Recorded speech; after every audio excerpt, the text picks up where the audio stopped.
da Bruno Pepi. Oggi vi parlo della guarigione del cieco nato. È uno dei miracoli attribuiti a Gesù, contenuto nel solo Vangelo secondo Giovanni 9, 1, 41. La fonte di questo miracolo sarebbe, secondo alcuni, il cosiddetto Vangelo dei segni. Racconto del miracolo. Vedendo un cieco tale fino dalla nascita, i discepoli chiedono a Gesù se è per colpa sua o per colpa dei suoi genitori che egli è in quella situazione. Gesù risponde: né lui ha peccato né i suoi genitori, ma è così perché si manifestassero in lui le opere di Dio. Giovanni 9,3.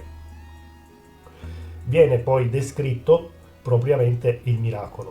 Sputò per terra, fece del fango con la saliva, spalmò il fango sugli occhi del cieco e gli disse: va a lavarti nella piscina di Siloè, che significa inviato.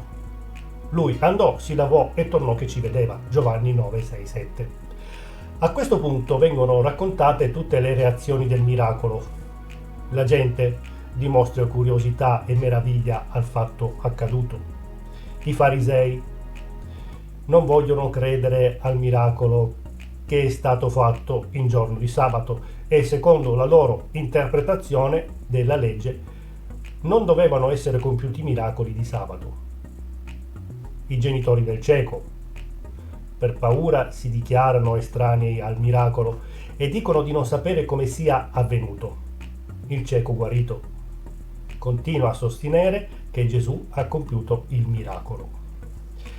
Dopo che è stato allontanato dai farisei, esprime la sua fede in Gesù.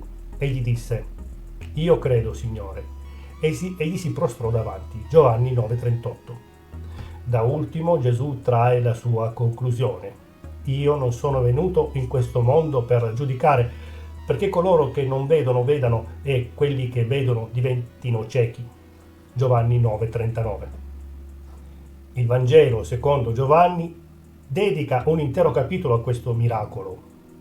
Raccontando il miracolo vengono analizzati tutti i particolari: antefatti, reazioni dei presenti, conseguenze circa i vari personaggi che intervengono. Questo brano richiama il cammino di noi tutti, il passaggio dalla cecità a vedere con occhi nuovi. Per 7 volte ritorna la domanda: come ti sono stati aperti gli occhi? Era credenza degli ebrei che una persona portatrice di handicap fosse in tale situazione per colpa di peccato proprio o dei propri parenti. Gesù si dichiara contrario a tale pensiero. I farisei avevano la possibilità di espellere dalla sinagoga. Questo significa che l'espulso non poteva più entrare nella sinagoga il giorno di sabato ed era considerato come scomunicato. In questo brano colui che era stato cieco viene cacciato fuori. Nel prologo si dice che la parola vita di tutto ciò che esiste, egli è luce degli uomini. Gesù parola diventa carne, si manifesta come luce. Vita e luce sono intimamente connesse. Venire alla luce significa nascere. Si dice spesso che la fede è cieca. La fede cristiana invece è essenzialmente un vedere. Non si tratta di avere visioni strane, ma semplicemente di aprire gli occhi sulla realtà. Il testo inizia con un cieco che vede e termina con dei presunti vedenti che restano ciechi. È un cammino che porta il cieco alla conoscenza di Gesù, dapprima come quell'uomo, poi la sua conoscenza diventa più chiara e profonda. È un profeta, versetto 17, è da Dio, versetto 33, è il figlio dell'uomo, è il Signore che vede e adora, versetto 35-38, è passando vile. In questo testo Gesù sembra l'unico che ci vede un cieco, uno che non conta niente, un emarginato. L'iniziativa è di Gesù, non è dell'uomo che vede Dio, è Dio che vede l'uomo, un uomo cieco dalla nascita. Rappresenta l'umanità che non vede.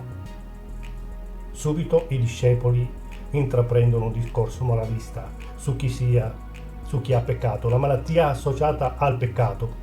Ma se è cieco dalla nascita, come ha fatto a peccare? Affinché si manifestino le opere di Dio. Il male di qualunque tipo non è mai l'ultima parola, spesso lì si manifestano le opere di Dio. Quali sono le opere di Dio? Rimettere in piedi una persona, amare, dare una mano, sfamare.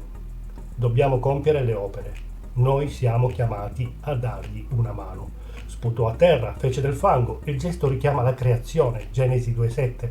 È una creazione nuova quella che Gesù compie con questo uomo. Dopo la discussione con i discepoli, Gesù passa all'opera. La sua azione è un libero dono che contrasta con la ben misurata legge. Gesù non guarisce il cieco, gli dà un ordine: va a lavarti alla piscina di Siloe, che significa inviato. Ora sta al cieco credere o meno alla sua parola e obbedire, fidarsi. Il cieco obbedisce ed è il caso di dirlo ad occhi chiusi. Possiamo immaginare la reazione dell'uomo che adesso ci vede? Il cieco adesso ci vede, è indipendente, è in piedi, non più costretto a mendicare. Questo è lui, adesso questo è il suo presente. Dopo la guarigione iniziano i guai, iniziano gli interrogatori, il primo fatto dei vicini e conoscenti. Come mai ti si sono aperti gli occhi? Com'è possibile nascere di nuovo? L'ex cieco non ha verità da dichiarare, ha una novità evidente da mostrare, le sue risposte sono molto precise. Lo conducono dai farisei, dai conoscitori e osservatori delle tradizioni. Loro dovrebbero essere quelli che sanno, che vedono, invece c'è divisione tra loro. Inizia una seconda tappa, i farisei partono dal loro punto di vista, era sabato. L'ex cieco è chiamato a testimoniare in prima persona, è chiamato non più a riflettere sulla sua guarigione, ma su chi l'ha guarito. Le resistenze l'ex cieco incontra sono fuori e dentro di lui, lo portano a scoprire la sua identità, diventa una persona libera di pensare senza pregiudizi, indipendente dalle pressioni altrui e capace di contraddire chi nega la realtà. È un uomo nuovo che torna a rispecchiare il volto di cui è immagine. Dopo di lui vengono chiamati in causa i genitori, che alla fine scaricano la responsabilità sul figlio per paura dei giudei e la dura testimonianza che oggi siamo chiamati a dare. Seguire Gesù non è facile, è essere cacciati fuori e andare controcorrente. Bene, grazie a tutti per avermi seguito, tante benedizioni e spero che il video vi sia piaciuto e di essere stato abbastanza chiaro. Se avete domande e o suggerimenti scrivetemi, anche sulla mia pagina Facebook di Chiesa Cristiana Evangelica d'Italia. Iscrivetevi anche sul mio canale YouTube, mi trovate col mio nome, Bruno Pepi, dove potrete trovare tutti i video precedenti sia nella serie del Vecchio Testamento che del Nuovo Testamento. Arrivederci da Bruno Pepi, al prossimo video.